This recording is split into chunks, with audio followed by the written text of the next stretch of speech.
teacher wa St. Stephen Secondary School wane Dandira Mukono municipality. St. Stephen's isomero singo okubeera ery'omulembe nga private. Akati ensonga y'abasomesa bana ba arts okubeera nga bo bafuna ssente ntono ng'ogerageza ku bana aba sciences zikulwange ndowooza nti sikyabwenkanya kubanga bw'otunuulira abasomesa bano abaana be basomesa be bamu classes ezimu periods ezimu mu katale gye bagenda okugula ebintu buli kimu kisigala kye kimu ate nga bw'otunuulira omwana ono bw'aba ne certificate kangamba oba senior affair certificate ya O-level era esigala certificate y'emu tebajja kwawula nti science zirina certificate yaazo ne arts zirina certificate yaazo olwekyo nze ndowooza nti abasomesa aba arts okubeera nga bafuna ssente ntono nnyo ate aba science nga bafuna ssente empitirivu nga zibakubisaamu emirundi egisukka ebiri sikyabwenkanya era y'ensonga lwaki nze nkubira omulanga bakama baffe aba ministry n'omukulembeze w'eggwanga kubanga yateekako omukono ku poliisi eno yeekuba mutima abasomesa bano abasomesa amasomero aga arts nabo balowoozebweko babasuumuuse batuuke ku ddaala ng'eri abannaabwe aba sciences. Abaana basigala baggwanga abaana baffe be bamu nga bwe nagambye ate era nga bw'otunuulira amasomo ga arts nago ga ngaso nga bw'olaba amasomo ga sciences. Singa ogamba nti ensi eno ebeere mu sciences zokka zokka tezisobola kwemalirira kubanga ojja kulaba omwana asomye arts yagenda ofuuka lawyer yagenda ofuuka politician fields nyingi nnyo ez'obulamu eziri mu bintu bya arts nabyo bya mugaso nnyo nga era bwetutunya n'ebya sciences. Kale ensonga lwaki nze nteesa nti arts nazo zandibaire ziweebwa kulowoozebwako nazo zisuumusibwa abasomesa nabo ne basanyusibwa abaana basobola osoma obulungi basobola okugasa ensi yaabwe.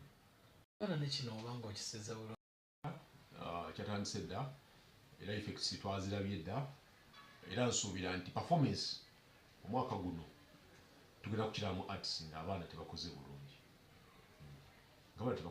ate olaba nti eggwanga liba lifiirwa buli omutindo gw'ebyenjigiriza n'ogukka wansi eggwanga lirikola ki eggwanga lirifiirwa. Bw'otunamu n'okyetegereza nti abasomesa bano aba arts olw'okubeera nti mutima gwabwe si bamativu n'ensako yaabwe basaba okuteeka wansi ebikola ne bagenda okusomesa abaana. Ekisooka kinyigiriza abayizi nga bo kubanga baba tebalina ba facilitators abasomesa balina okubeera nga babayambako mu kuyiga kwabwe. Ekyokubiri kinyigiriza omuzadde atoola ebisale by'essomero n'asasula school fees kubanga kakati ffe ng'essomero sijja gamba nti olw'okuba abasomesa ba arts tebaasomesezza ne school fees tujja kuzisalako.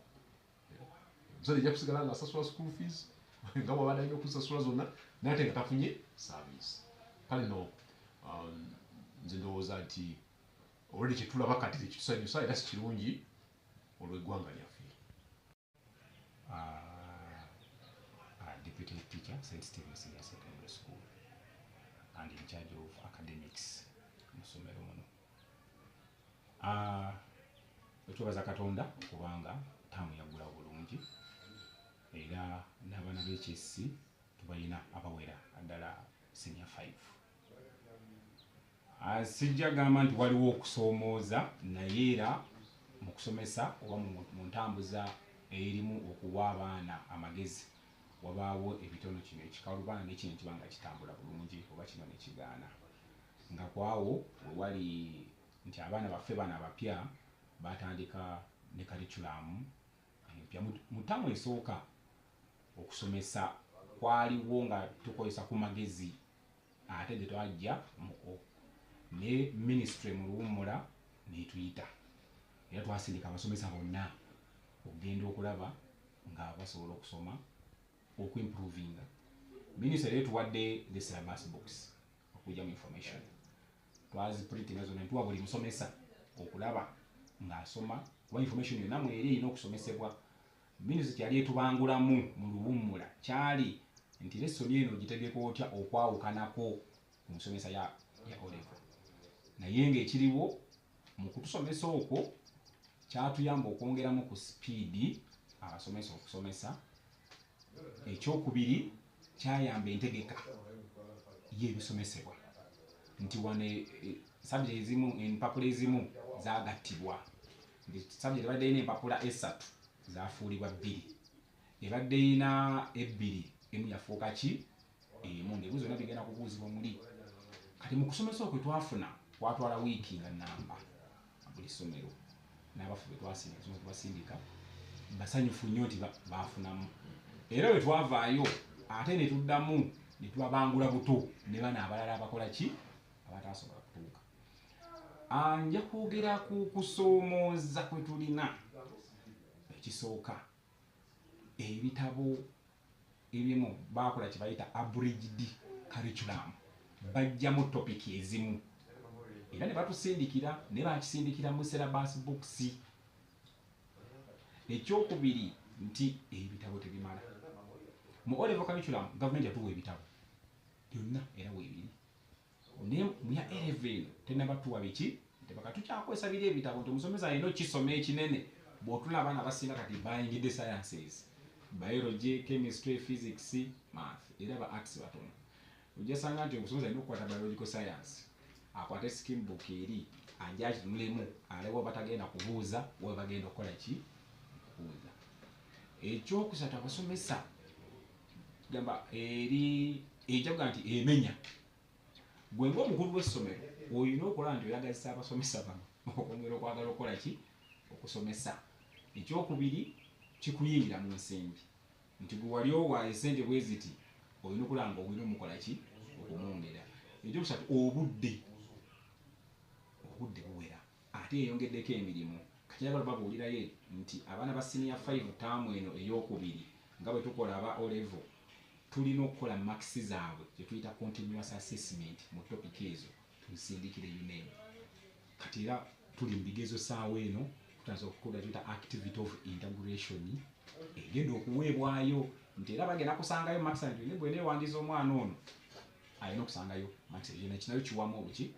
Ekyokusatu abaana bano abaava mu O-level ne bayingira A-level content wa A-level munene nnyo olw'ensonga nti ensomesa ekoze eki yakyuseemu si eri ate kati abasomesa ng'etedala ate kubangulwa ngeti ebibuuzo bigenda kubeera bitya naki ekyo nayo kitwaddemu some bit of challenge naye nebaza nti era mabegakaawo twalese abamemba abamu kubatula ku gundi abasetinga ku gundi na NCDC ne baddamu batuyitiramu nti empapula zino musobina kubeera bweruti ne luno naye nga tulinda ate sample ya UNEB esembayo kuba UNEB yetuwa ekikola ki ekisembayo naye nga nsubira bwe kinaaba kitambudde bulungi mu masomero kashamu ejja kuba nnungi kuba ewewuddeko ku buzito bw'ebintu ebisomesebwa ate nga biri practical. Okay. Abakulu b'amasomero adi n'appointment okubanga omusomesa tumuwadde omulimu fe wano asomesa oweebwa ID oba ne appointment letter. Appointment letter eyo tukola ya mwaka gumu olw'ensonga nti tuyinza okutuuka nga naawe ofunye ekintu ekinene tu ate ebindinga tisinga ogibreakinga olumu gwoba olina okukola ki n'olumu tudiscussinga terms. Lwaki kizibu nnyo okukola nga tulina appointment letter eyo? Ekisooka ministry wejja eyagala bwe fayiro ya musomesa egitunulamu kuba twalina education service commission abadde singa bali wano balina okukebera. Ekyokubiri omusomesa bwojja okola application ne tuverifying ebipapula ebyo n'ojja mu ofiisi discussinga terms and conditions kisinzira budde ki na load nange ekyo kyenkola ki kinsasula oba kiyinza okuba oli part time teacher nina ne full time teacher. Part time teacher abo tulina discussion eyaffe ne full time teacher alina ki lundi eyo kati olumala abasomesa bennyini aboolaba olumu tebagala bawa nnyo ID abamu ye kasajja n'akulaga national ID akugamba yene enkulu era alyataakinga ku ki omulimu. ID ezo olumu zibaweebwa nga tugenda mu mirimu UNEB scouting na mirimu kyegyo emirala naye kati full time teachers baba balina detail ezo. Kati abalala bali atagimu olumu abatayagala kwekomitinga nti waliwo enyinza okumpaabira naki naye kati ennaku zino kizibu kuba buli musomesa essomero lina omusasulira NSSF, essomero lina omusasulira pay as you earn, that is URA, essomero lisasula local service tax emisolo egyo tusobola egiwa ng'omuntu tolina biwandiiko bye era nga tomulina mutuufu mu biki mu mirimu gyose bwe tutyo. Kati nja kwagala okwogera ku nsonga endala nti curriculum eno eri demanding, ensonga enadde sigambyeko ekwatagana ku nti mulina okuba nga amasannyalaze bwe gali 24/7, mulina internet. Sijja kulangira kampani oba eno naye twalina kampani gyetwasookako internet eri siro ne tufuna endala eri quick era mugiraba etambula, nti abaana balina okukola research. Guvudde ku baana ng'omusomesa tonaba bagenda mu kibiina, akati waliwo tekinologi omupya gwenjagala ffe ate ffe gwe tukozesa, nga nyinza okukwata sirabaasi eyo nenjiteeka ku kompyuta nengikomandinga bwe twamusomera ife twadde tumulina wano, ekyo sijja kuwayimba kukyewandikako. Bwogera mu ChatGPT nenjiteekayo, bwe nteekayo sirabaasi eyo kati ChatGPT eba egisomye yonna, bwe gisoma yonna nenjigamba nkolera a scheme of work ku topic eno nti oba kati glaciation esobola okunkolera scheme of work n'obudde bwayo ne lesson plan byonna nebiyiteera wali nemprintinga. Nze ngenda okugenda mu kibiina ng'empadde n'ekizampo na biki bye nnina okukola ki okukozesa. Nja kusaba amasomero ffe twembulisinze nnyo tekinologi era internet weri 24/7 tusasula internet ya taamu namba ero girabako wabweru awo ng'etamba ne bw'otoka n'ebirungo tojja giraba kwegiri kuli ku gundi.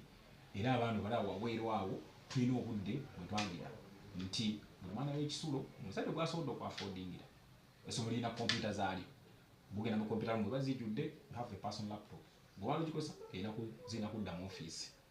Kati okozesa research owa abaana waaka bwezo giddako nga basatu nemukola research nemupresentinga nemulyoka mulandinga naye nga amasannyalaze geetaagisa gaba gavuddeko na generator muteeko generator nabanga basobola okukola waaka ekyo nekibanga kikoze eki nga kiwedde. Suula ng'ow'amaanyi era ne wano tulina paati y'ebizimbe ebimu twabitaako sola tamuwedde byonna full sola era musana gavaako ffe tuba tetutawaana. Naye kati kompyuta zino zikozesa nnyo amasannyalaze g'amaanyi kujja nga tulina ekiri agenti otuziterako nga neso zigenda maaso nga abaana bagenda okukola practical naye nga amasannyalaze go geetaagisa either use sola oba okozesa UADCL light ebanga esobola okukolera naye nga ffe byonna byonna tulina generator weeri sola waali ne umeme naye kwali.